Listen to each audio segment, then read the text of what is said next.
Энэ одоо хийх ажлаа олж ядсан юм шиг нэг ийм оруулж ирж одоо энэ засаг хүмүүдэг их хурлын үйл ажиллагаанд янз янзын байдлаар нөлөөлөх үүсдэг энэ асуудыг ерөөсө болиулмаар байна. Зөвлөмж гарсан тэр шийдвэр гэж яриад байх юм. Зөвлөмж бол зөвлөмж, шийдвэр биш. Зөвлөмжийг бид хилцэх ёстой. Урагшаа явсан гашуун сухатын төмөр замаа шийдээгүй, далангийнх нь хэрүүл дуусаагүй, эдэж улсууд нь оргож босгож адаг болчиход энэ төмөр замаа дуусгаагүй ч зүүн тийшээ дахиад 414 км зам барина гэдэг ингэ ороод ирэх. Ийм юм байхгүй нөхдөө. Эхлээд дутуу оргисон баасаа цэвэрлэх хэрэгтэй. Аюулгүй байдлын зөвлөмжөнд маш тодорхой хариу өгөх хэрэгтэй байна.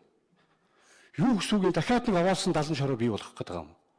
414 км, 260 км далан. Тэгээд юу гэж байгаа 19 онд зүүн баянгийн замыг эхлүүлнэ. Бас нэг далан бий болох нь л дээ. Яасан далан барьж хандгүй, идэж ууж хандгүй болсоо гэдгийг. Энийг болох хэрэгтэй шүү дээ.